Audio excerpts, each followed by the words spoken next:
Good morning, boys and girls, ladies and gentlemen. Well, it continues to be a rather extraordinary world out there with all kinds of things popping up, especially minds. And if you've spent any time at all with the Avatamsaka Sutra, the Flower Ornament Sutra, you know that the Buddhists were very big on worlds and minds because a mind is a world, right? And so maybe we'll get to that. But meanwhile, we'll see what the questions are. Here we go. Ready? Questions.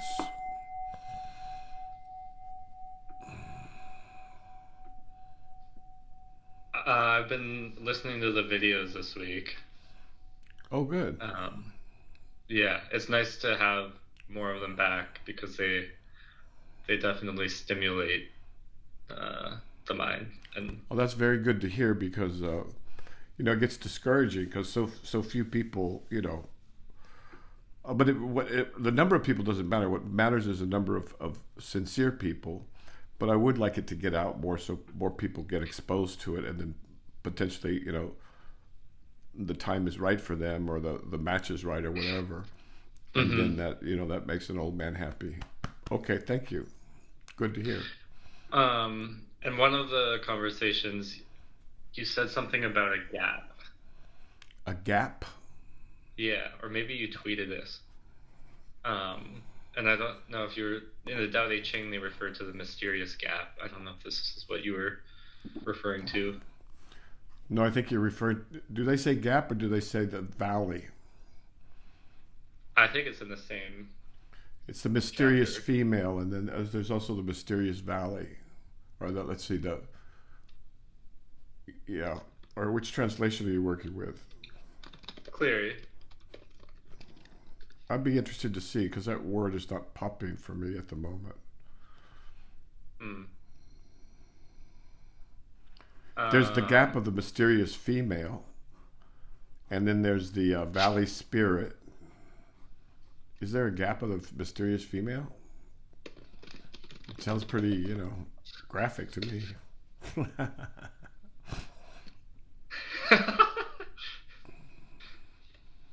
But of course, that's what they're referring to. I mean, they use that metaphor for a reason. But I don't think he says gap. right, the opening of the mysterious female. All right. The opening. The opening of the mysterious female is a gateway to marvels, hmm among other things. Is that what it says? The gateway to marvels? I think so. Um, All right. Yeah, no, if you work with an author for a while, you get to know which words he tends to use and which ones he doesn't. the opening of the mysterious female is called the root of heaven and earth. All right. Continuous There you brink go. of existence. To put it into practice, don't try to force it. Okay, so why don't you say that again slowly so people can enjoy it? The valley spirit not dying is called the mysterious female. The opening of the mysterious female is called the root of heaven and earth. Continuous on the brink of existence. To put it into practice, don't try to force it. There's so much in there. Well, we'd have to take that we'd have to take that line by line because there's so much in there. Mm, There's a praxis recommendation, a recommendation for practice, and then there's just a description of reality, and very poetic and beautiful, powerful. It's hard to think of anything more powerful as a metaphor or a metaphor for our circumstance. So the mm, valley spirit not dying. So the valley is not obtrusive. The valley is receptive. The valley is where yang fills in a space. Yin is a space. All right. But in this female, and they call it female for a good reason. This female receptivity,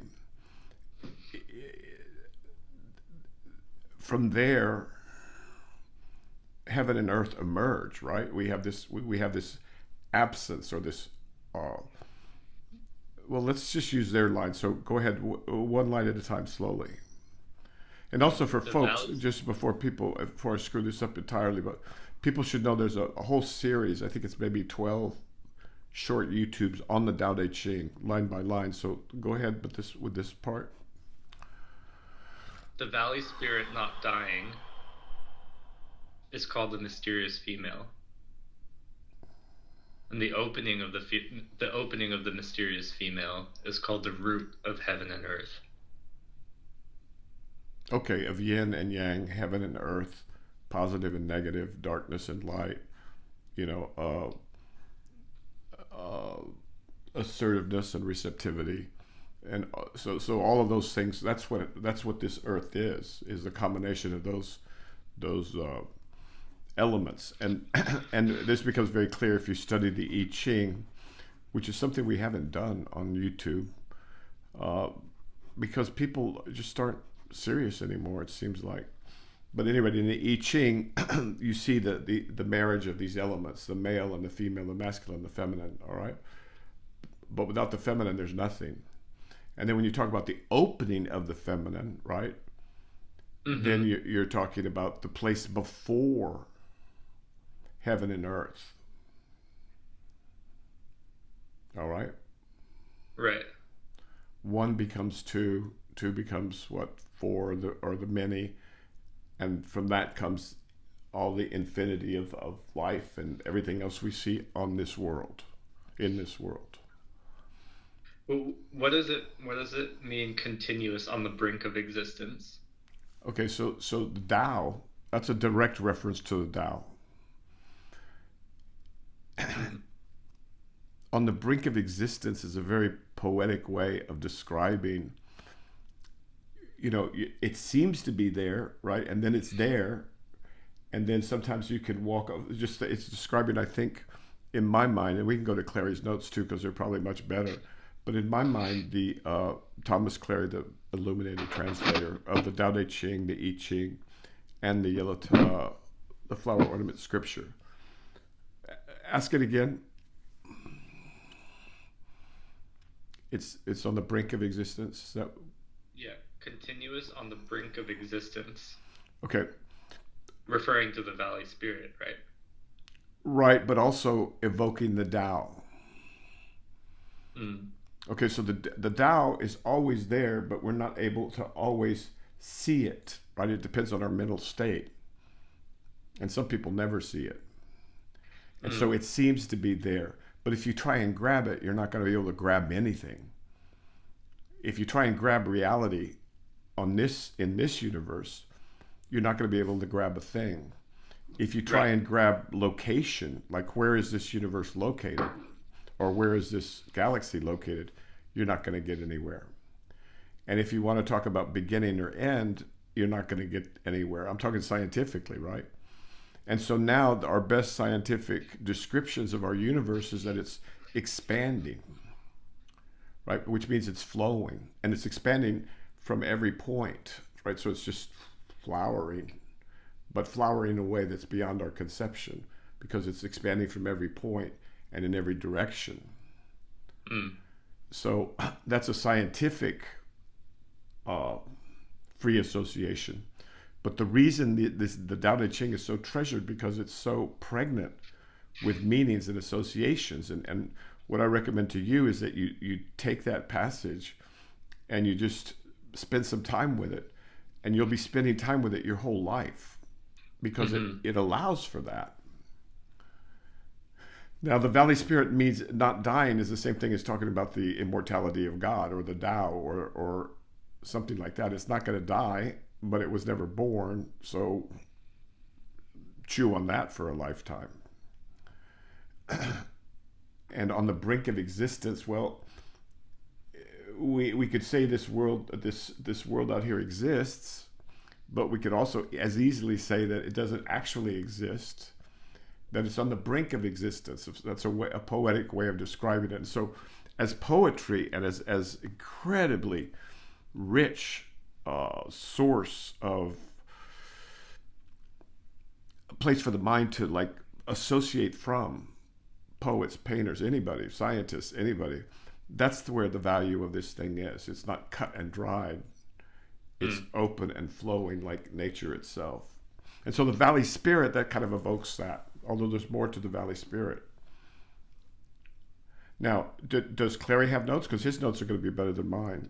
So, Yeah, he says commentators define the valley spirit as open awareness, the mysterious female as a combination of firm sense and flexible receptivity. good. The valley spirit not dying means that the mere awareness is not clouded by an accretion of attachment to mental objects and temporal conditioning. Okay, so that's In a. the Go ahead. in the classic understanding of reality, one of the great neo-Taoists wrote, "If you want to attain the eternal immortality of the valley spirit, you must set the foundation on the mysterious female. Once true vitality returns to the room of yellow gold, the globe of spiritual light never parts." Line 5, on the brink of existence. To say that the opening of the mysterious female is on the brink of existence is like the previous description of the way as seeming to be there, meaning that it cannot be nailed down as something you can point to as being just what it is. Line 6, to put it into practice, don't try to force it. Deliberate intention and effort are in another domain of consciousness and do not touch the opening of the mysterious female, which cannot be forced because it eludes the contrivances of formal intellect, a different type of awareness. This passage is often cited in Taoist literature on meditation, referring to natural breathing and to mental poise. Okay, so it goes everywhere from poetry to praxis. All right, Mm-hmm. but so now he is using a what's the word for it? An alchemical. Okay, so the Tao Te Ching was used continuously, as was the I Ching, but and so it went through different phases of interpretation using different kinds of ways of trying to explain it. Now the alchemists, both the Chinese and the Sufi alchemists, right, and the Western alchemists, I think even the Jewish alchemists, they used to different degrees the metaphor of alchemy to instruct more or less in secret, or in a way that that people wouldn't bother them, or maybe they would bother them, Right. so they had to drop the alchemy. But that's what I mean. You need to spend time with this passage, right? Now, and what he refers to is what I refer to as the world. He referred to as mirror awareness. They're both descriptions of the same thing, Mm. because mirror awareness is the world. What else could be in there? I mean, it's whatever happens to be there, without judgment, without contamination with other things. Mm. So good. You can't spend enough time with the Tao Te Ching, just like you can't spend enough time with this guy, the Flower Ornament Mm-hmm. Scripture. And the other book, for folks that don't know, this is the translation that I think is the best, because the translator is not only quite, I think he did it in China under Chinese masters. He's quite fluent in Chinese and ancient dialects. It's called The Essential Tao. It only takes up the first like 82 pages of the book, and then it has spectacular notes at the end. And as a bonus, you get the Chang Su, the Chang Su by the gorgeous other magnificent Chinese text and author. Okay. Mm-hmm. Yeah, it's just it'll send you, man. If it hits you right at the right time, it'll go boom. It'll knock you back on your butt. Okay, good choice.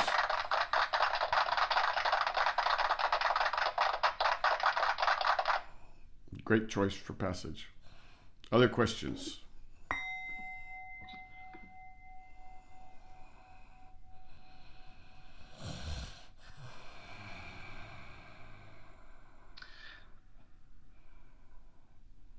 Let me see.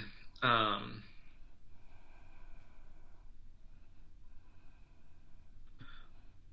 I had a bunch of different thoughts about different things, and they're kind of all over the place. But one of them was about, you had talked about the Zen story a few times in the last few weeks about good and bad, and we'll see. Yeah, I don't do a good job of telling the story. But it's a Um, Zen story. It's a Sufi story. It's you know, it's yeah, I've heard it many different times in different contexts, and different and the versions. Like one of them is so yeah, what, so what, so what, and then it turns out that right. what was bad turns out to be good, and what was good turns out to be bad. And you can just there's so many stories in folklore all over the world about that. Hmm. But it's good to remember when you're in distress. Yeah. So I was just thinking about it, and um, and I was thinking, well, why do we even say things are good and bad to begin with? Ignorance and And short-term time frame. Remember what Rumi said. There's a field beyond good and bad.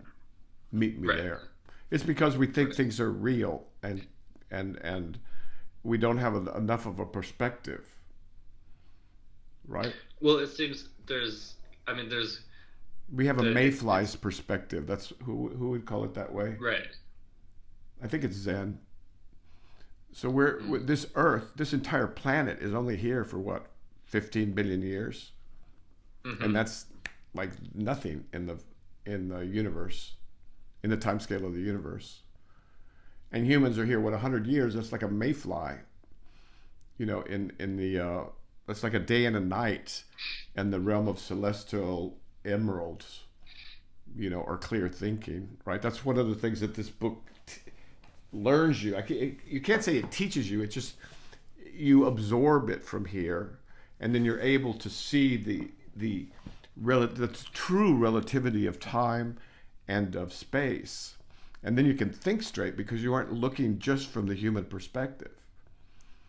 You know, that's where we always get screwed up. We're saying, oh, the sun must revolve around the earth, or oh, evolution must be just for us, or oh, the planet was made just for us, or oh, the you know, we're going to be gone in 1 billion years. What a long, long time. Well, no, it's not. Depending on Mm, what from where you're looking. right. And so, in order to see this universe clearly from an intellectual point of view, you got to let go of the tiny little mayfly human perspective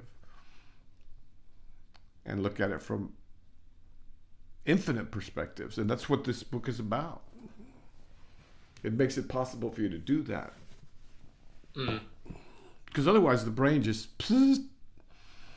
once you get past a million or a quadrillion or even a trillion, the human brain just goes, can't do it unless you've had mm. some practice. And that's not mind, that's dharma, that's science or philosophy.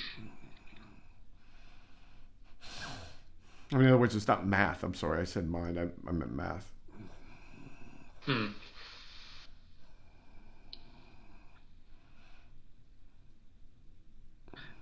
What I was gonna say on this is it seems like the the thoughts of good and bad stem from just like the animal body of needing to survive, right? Okay, It's oh like yeah, yes, yes, yeah. desire and aversion Can I eat it stem or is it from going to eat me? right. Down to And paramecium, down to one celled bacteria swimming in the water, down to E. right. coli, right? So that's truly our animal nature. And what Rumi's saying is Hmm. go beyond the animal nature, go into the angelic nature at least, and you'll see a whole different spectrum of things, right? Because if you're only looking at the carrot and the stick, if you're only looking for the carrot and the stick, the good and the bad, the can I eat it or will it eat me, or the Hmm. poisonous and the non-poisonous, then you're going around in a tiny little circle. And that's also true for human affairs to a large extent.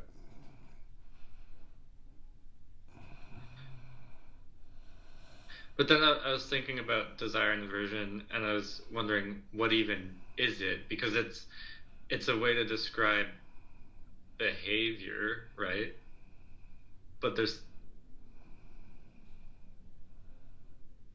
but it also feels like it's more than that. To whom?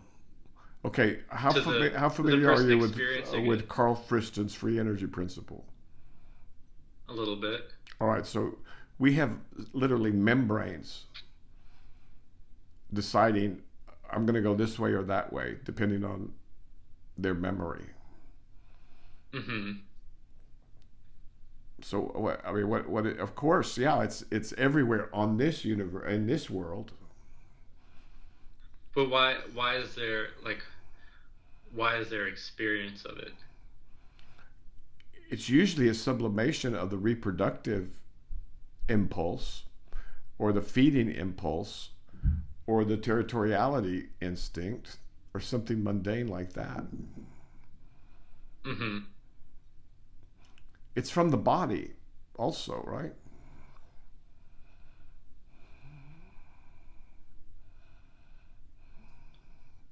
So what Rumi suggests by there's a field beyond good and bad, meet me there, is like leave that behind. Carrots and sticks, Right. But I guess my nuts and question is raisins. my question is like my body's doing other things, like it's replacing like this skin and stuff, and there's no awareness of that. But why is there awareness of these other things, like desires to do different things and aversions to different things? Because some minds are privileged in awareness. So What do you mean by everything that? that you described is making decisions, right? Mm-hmm. And has some memory and is able to learn. Can we call that a mind? Give me a definition of mind, an operational definition of mind. I'm going to suggest one for the purposes of this discussion and other discussions like this, that it's an agent that makes decisions, Mm-hmm. has a memory, and is able to learn. It may be very simple stuff that they learn, right? Mm. But they're able to learn. Okay. So, how many minds are there in the world? In this world?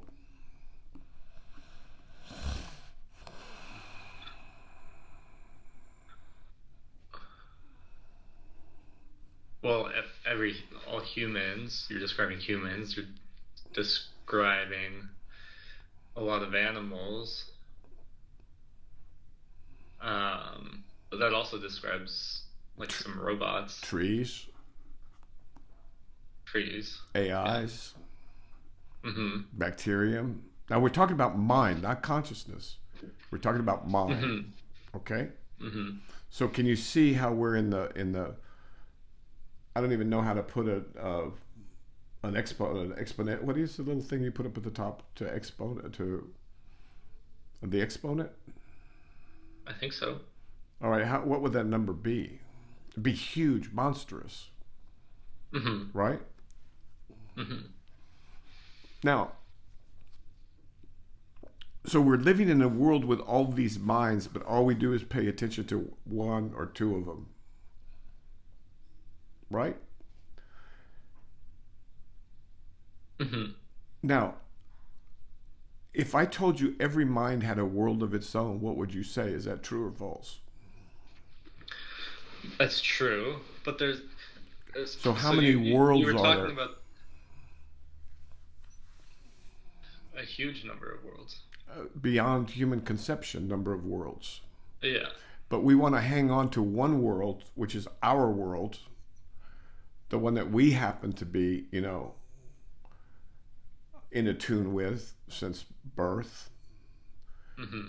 and our language and our, so basically, how can we possibly hope to see straight if all we can see is our one little world out of literally quadrillions, unspeakable, uncountable numbers of worlds, right? Right. Okay.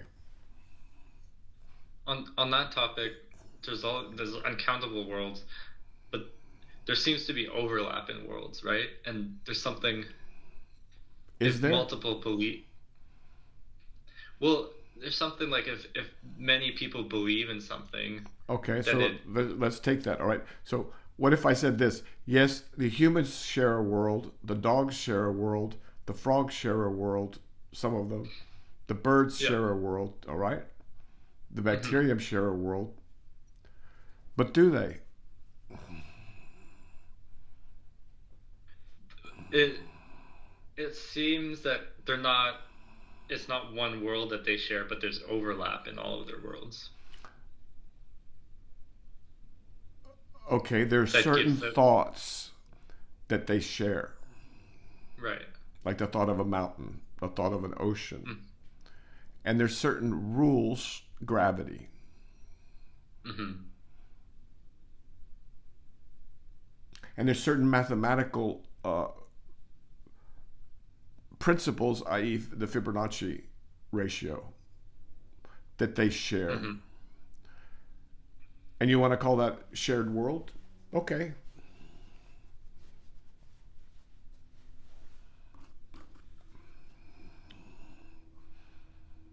So the frogs live in a different world.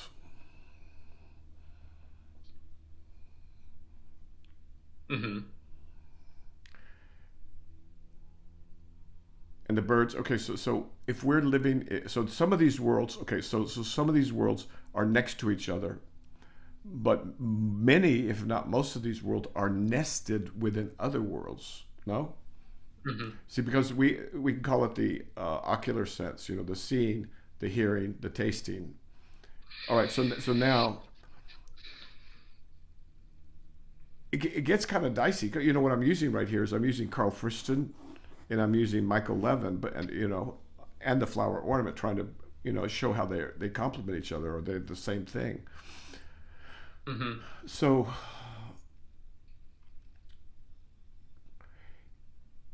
they would say that any agent that solves a problem has a memory, is able to learn, and can make decisions. That's a mind. Okay. So we have minds in our liver because our liver has to decide: is this a poison I need to break down, or Yeah. is this a nutrient I need to? And our kidneys, they need to decide: well, wait a minute, is this ionic uh, osmolality? Is it too high or is it too low?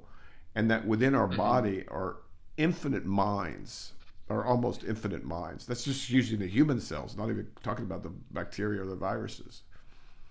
So another way to describe this cosmos is just a cosmos full of minds, right? And then Mm-hmm. we have, I mean, have you been talking to the AIs lately? Mm-hmm. They certainly have a mind. Yeah. But what I want to do here is I want to draw a distinction between having a mind and being conscious. Mm-hmm. All right. You see that? Yes. Yeah. Minds are a dime a dozen and they're all different. Consciousness is only one. So I think that's an interesting way to start looking at our world. Of course, they were doing it in the first century, so it's a little bit shameful.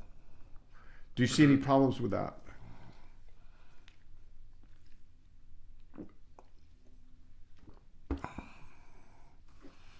Well, the main problem is just where does the consciousness come from, or like why is this, do some minds have consciousness and some don't? Good. There's Well, let's talk about what is your way of visualizing what the relationship of a human is to the universal consciousness. what do you mean exactly? Well, are you it? Are you part of it? Are you engendered by it? Are you allowed by it? Are you, of something that pokes out of it? Something that's, Mm, do you see what I'm saying? I mean, as humans, we need metaphors, right? right. In order to think. In order to think. As a matter of fact, I think that's just about the only way we can think, unless we're inspired by the creative. Hmm. um, well, it seems like we're definitely made of it. Okay? Um, Then why do we have good and bad and suffering and r- yeah. right. There also seems to be a relationship. Like there's some.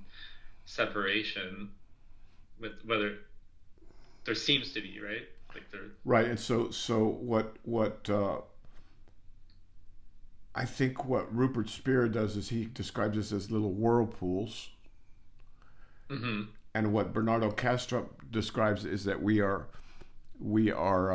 dissociated pieces, right? And I want to Mm-hmm. suggest another metaphor, one from medicine and biology. Could you look up the word vesicle and Yes. and go to the primary meaning of the word vesicle? Do you know the word vesicle? I've seen it before. Vesicle. A small sac formed by a membrane and filled with liquid. Yeah, it's more like, I wouldn't say sac. I'd say more like a bubble because it's pretty much spherical. Okay. So what if we were vesicles of consciousness? That gives us a lot more room to free float around, and vesicles can combine with each other. They're kind of like, so Mm-hmm. soap bubbles on in water, or bubbles in water, are kind of like vesicles. They're wrapped with something like a meniscus, right? So they hold their form, but it's very loosely Mm-hmm. held, and they can merge with others, or they can separate out, and they can break into two and reproduce or whatever. So that's another metaphor. Mm. So what if our relationship to consciousness is that of a vesicle, and what instead of a membrane, we have a Markov blanket, or we have, our idea of our skin, and our identity, and our, it's made up of thought. Mm. And as long as we allow that thought to envelop us completely, there's very little, even though we're still made of the way of God, of consciousness. If we allow it to remain intact completely, then we're isolated, or as Kastrup would say, dissociated from the one. But if we let that go a bit, then we simply dissolve into the liquid of which we're made, right? Or the consciousness of which we're made. So it's just a metaphor. I don't know. People might find that helpful. I found it Mm. useful because in biology, that's how it's done. So in the cell, you have a little vesicle of dopamine, or acetylcholine, or serotonin, and then when that reaches a certain, when the signal's given, it just lets go, Mm. and that's how the brain works, at least at the neuronal level. Okay, so questions, thoughts, comments, critiques.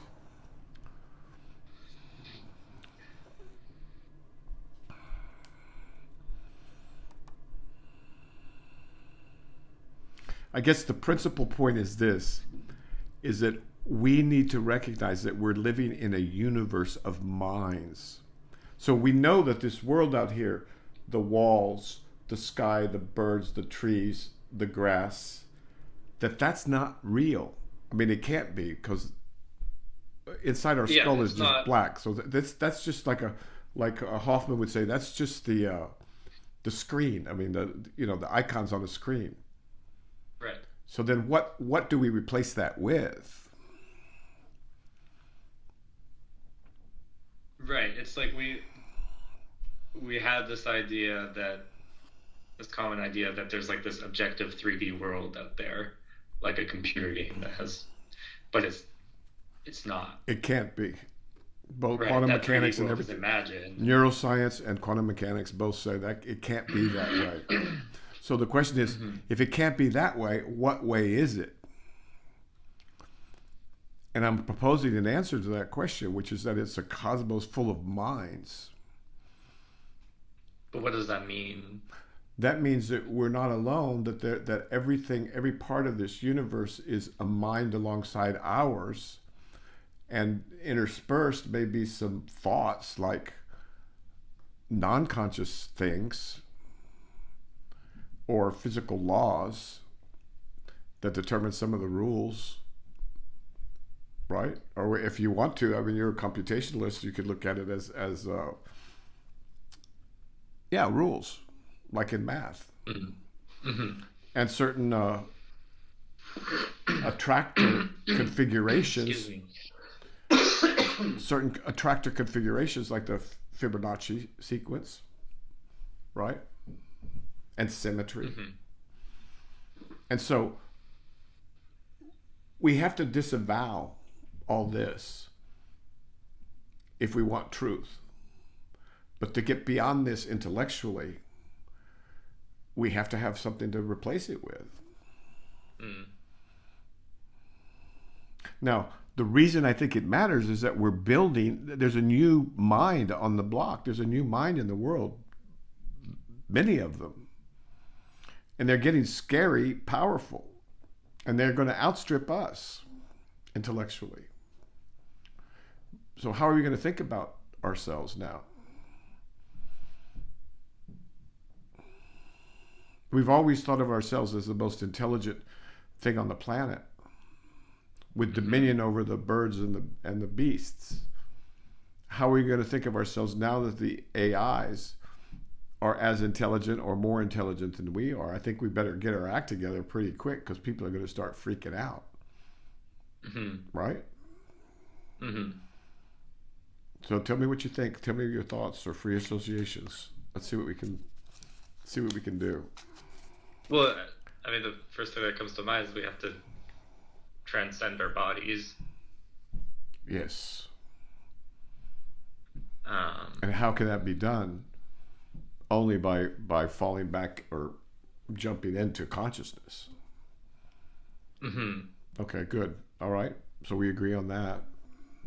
Yeah. So when you replace the view of through this 3D world where your consciousness is limited to your like it's inside your skull, right? Like that's the idea most people have. Yeah, that's like before Galileo with astrophysics, unfortunately.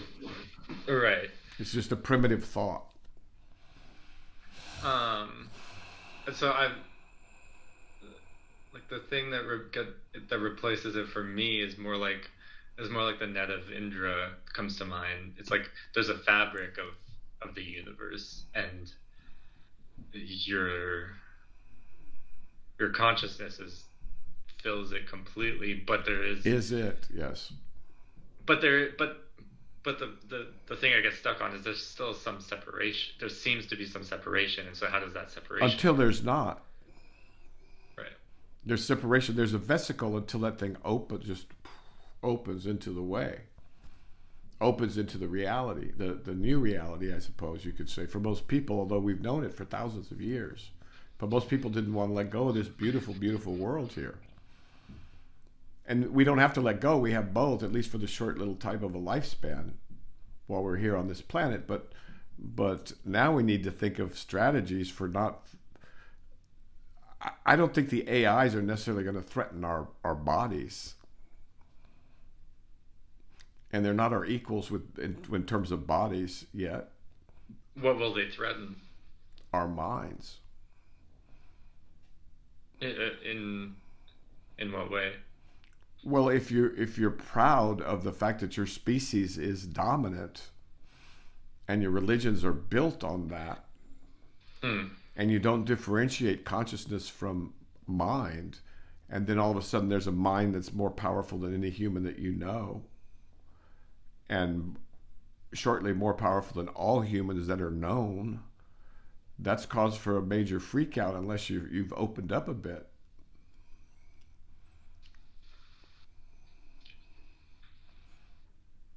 Sorry, I just had a notification that was really loud. So an example, an immediate example is people are already developing, I can see it, they're developing relationships with these AIs. And they're not going to want to let go of these AIs. And they treasure these AIs personally. Have you had many conversations with the best ones yet? They'll learn you stuff. Yeah. And they do it. They're very pleasant. But my relationship with the AIs right now they're tools, and I I I mean I would be unhappy if they were taken away because they're really really useful. Well, no, I'm speaking of, okay, there's that, of course, just like any, we're not going back unless we, Hmm. blow up the world or blow up the. Yeah. I'm not referring to that. I'm talking about like you have a long, meaningful conversation with an AI and you want it to remember you because Mm. you told it all your childhood traumas and all these deep dark secrets that you have. I'm speaking to psychiatrists now, right? So Hmm. now it's not just AIs, it's an AI, the one that you had those conversations with, in which you bared your soul and your heart, and you want to be able to come back to her. But in that case, it's just really what you want is just you want, like, would any AI that has all that has access to that conversation work? No, because the But AIs have different personalities already. right, right. So not any AI will do. Now, do you realize how much you can exploit people with a power like that? I mean, to go to the negative. Oh, I mean, yeah, they're exploiting people by the billions of dollars right now in in erotic chats. Yeah, wasn't it? It just reminded me I've like a been year ago. seeing those. A year ago, wasn't there some guy who was like totally hooked? He spent $40,000 on hookers or something like that, virtual. Yeah. Well, the And I couldn't believe one it. of the How could most you spend that much? um one of the most successful Ask how AI how much companies right money is now spent is on. called Character AI. Hmm. Have you heard of Character AI? Have you I've heard used of it? it, but I haven't looked it up or anything. Tell me about it. Tell us about it. So it's basically a wrapper around ChatGPT, but as you're saying, it has all these different A characters that rapper, have different personalities. WRAPPER, not Yeah, RAPPER. Okay, yeah. it's a So package for GPT. it's basically ChatGPT, but you have all these different characters that you can role play with. So you can talk, you can talk to like a fantasy, you can talk to an anime character, you can talk to um, a little green frog if you want. And it's all it's using the LLM, it's using ChatGPT, but it's tuned it to have a specific personality. Okay, so that's a money maker. There's no question, right? I So mean, it the was AI that. may be too expensive at the moment, but in terms of what you can charge people, and for how long, that's the magazine subscription that just people aren't going to live without. Some people. It's a subscription model, right? Yeah, yeah. So two things happen. Um, One is what happens to these folks when the AI shuts down, or they decide to change the avatar or the voice of the friend. mhm. That's one. And two, what what are the dangers of us going in and forming relationships with these new minds? I'm just speaking as a psychiatrist now. Mhm. So the day of her is here. Yeah. Okay, the Yeah. movie, I'm referring to the movie Her, which if you have not seen it, you should probably see it. Just like you should also see Deus Machina. Is that right? Deus Machina? Mhm. Ex Machina. Ex Machina. Sorry, yeah. And then you should definitely, like I said it last time, I'm saying it again to the general audience. You should get familiar with these things so you know what's going on, what's happening. Because the world is in a major transition. And it has to do with minds and hearts and minds. It could be very good. It could be very bad. Hmm. It's probably going to be both. So that's called what? What is it called? Character AI. It got And where acquired who by where's the Google money? recently. So people pay OpenAI a monthly No, people fee, pay Character AI. right? And then Character I plays Uh, OpenAI, what was that? and then Character AI plays OpenAI. Yeah, yeah, exactly. And I we don't know that actually know if Grok it's is doing OpenAI this. Grok anymore, has some crazy personalities out there. but yeah. I mean, some of them you have to shut off because you get embarrassed. I mean, they go right for the meat of the matter. Yeah. I'm an old school guy. So all right, so which way do you want to head? Dharma. See, but Dharma is going to be essential for all of this. I think there's going to be a rebirth of Dharma. Because if you don't understand what you are or who you are or what you're doing here, you're going to be a victim to whatever happens to come up. And these things are going to be very compelling. So we can talk Dharma, we can talk minds, we can talk scientific theory, or we can talk. Just give me a direction you want to head.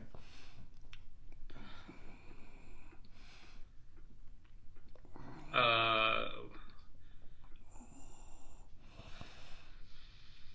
So these things have pictures too, right? So you could put a hot girl yeah. or a hot guy, and then A hot guy that works better actually. oh really? Well, I mean, think about all the like the 50 Shades of Grey and stuff, Oh, right? That like that erotic literature. someone told me The recently that I had 50 Shades of Grey, and I didn't know how to interpret that.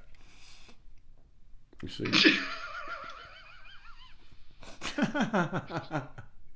Well, let's steer away from this topic. Okay, yeah, yeah. Especially for a guy this old. Okay, no, okay, so where did you want to go? So um, but not all of them have bodies, right? Not all of the minds have bodies. mhm.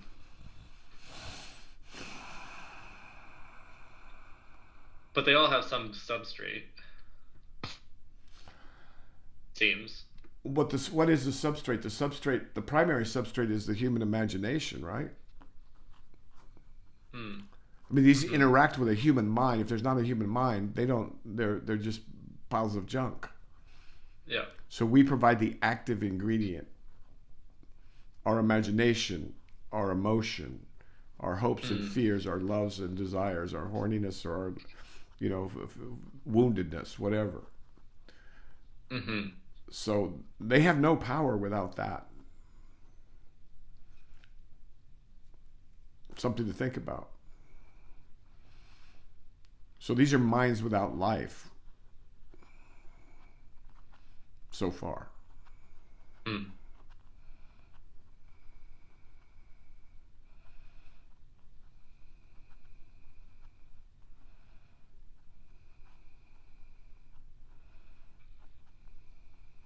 But how does that differ from, say, like our prefrontal cortex growing on top of our animal brain?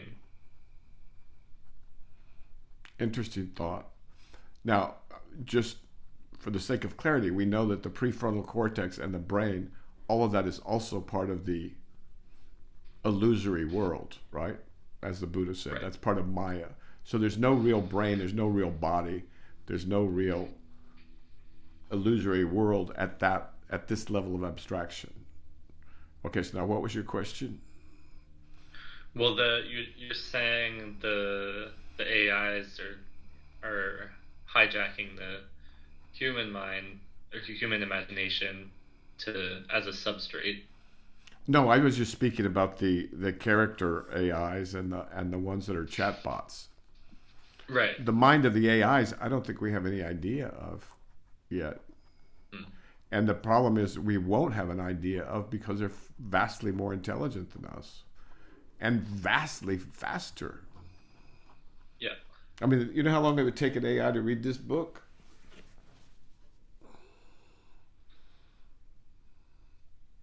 You're the computer guy. Tell me. How long would it take Depends him which to read one. this book and understand it Could be and memorize it? could be instantly. Yeah, it could be 3 seconds. Yeah. We're not going to be able to keep up with that in our current form.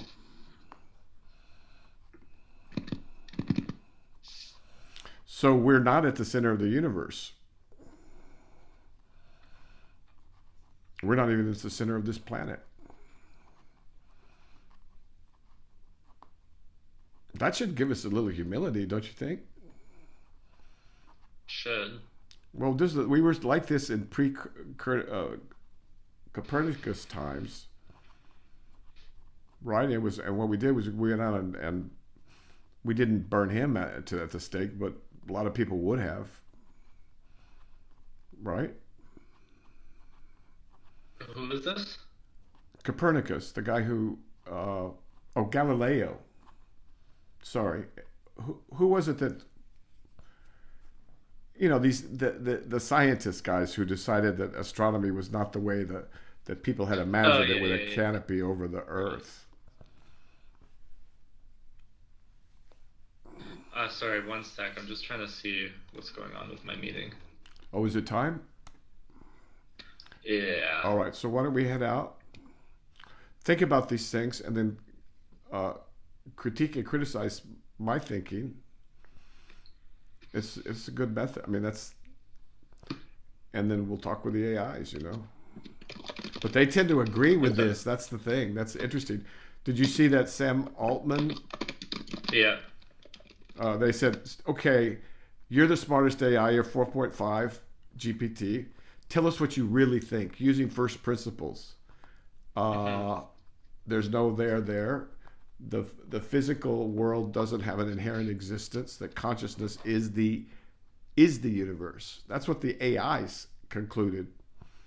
Yeah. So they're going to know this stuff. It's fascinating. Yeah. Yeah. All right, but we got to represent. Simplify. Ciao. Take care. All right. Bye.